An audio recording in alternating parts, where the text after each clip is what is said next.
Hello guys, welcome to our channel keeping it বংয়ে আপনাদের welcome. আমি অহনা এসে গেছি আমাদের নতুন এপিসোড নিয়ে, যেটা হতে চলেছে খুবই এনজয়িং, ফান অ্যান্ড ধামাকেদার। তো আজকে আমরা যাচ্ছি রিসেপশনে, মানে ওয়েডিং রিসেপশনে। এই যে সবাই সেজেগুজে রেডি, সবাইকে খুব সুন্দর লাগছে, খুব খুব খুব গ্ল্যামারাস লাগছে, আর সবাই খুব সুন্দর সেজেগুজে জার্নিতে যাচ্ছে। যেহেতু রিসেপশনে যাওয়ার জায়গাটা আমাদের একটু দূরে, তাই গাড়ি করে সবাই মিলে যেতে হবে, এনজয়মেন্টেই আনবে।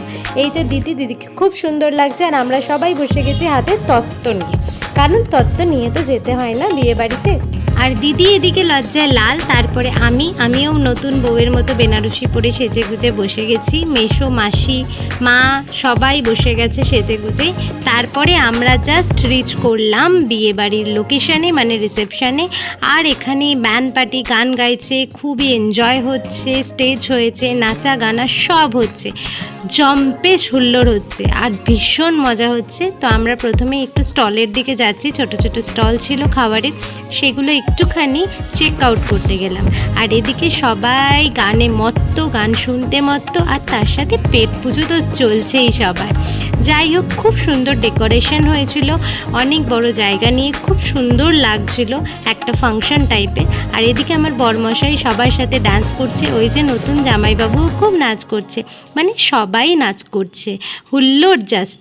আর আমি তো আগেই বলেছি, আমরা পুরোপুরি হুল্লোড় ফ্যামিলি, হুল্লোড় পার্টি। আমরা অলওয়েজ নাচা গানা এনজয় করতেই ভালোবাসি, আর সবাই এখানে সেটাই করতে লেগে গেছে। এই যে মাসি, দিদিরা, ওদিকে দাদা, মেশো, জামাইবাবু, নতুন জামাইবাবু সবাই মিলে নাচছে। আর আমার বরমশাই তো আছেই, মানে জম্পে সারটা। এদিকে মাসিও শুরু করে দিয়েছে, আমার মা শুরু করে দিয়েছে, মানে সবাই। আমি কেন বাদ যাবো ভাই, আমিও শুরু করে দিয়েছি। নতুন জামাইবাবুর সাথে একদম ডান্স করছি, শালি বলে কথা, একটু তো ডান্স করতেই হবে।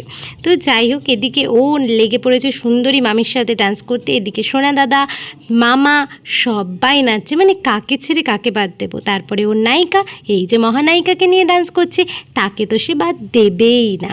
তো যাই হোক, আজকে ভীষণ আনন্দ হয়েছে, মানে একদম কি বলবো, মানে এত মজা আমরা আগেই মনে হয় কোনো বিয়ে বাড়িতে করিনি। তো আপনারাও কিন্তু বিয়ে বাড়িতে এরকম ধরনের মজা অবশ্যই করবেন, তবে না ভালো লাগবে। যাই হোক, আমরা এবার বসে পড়েছি পেট পুজো করতে। আর এই যে আমাদের সামনে থালাও এসে গেছে, ওদিকে বসেছে আরোহীর মা, আরও সবাই, মানে আমরা এখন কন্যাযাত্রীরাই সবাই বসেছি। এদিকে আমার মুখ দেখে বুঝতেই পাচ্ছেন খাবারটা বোধহয় আমার ঠিক ভালো লাগেনি, মানে যেটা খাচ্ছিলাম। তারপর যদিও সব ভালো লেগেছে, আসলে আমি বেবি নান বা নান এই জাতীয় আমি কিছু সেরকম খাই না। তো যাই হোক, আজকের দিনটা বিশাল হুল্লোড়ে কেটেছে, দেখছেন খেতে বসেও হেসে যাচ্ছি। টাটা, নেক্সট এপিসোডে দেখা হচ্ছে।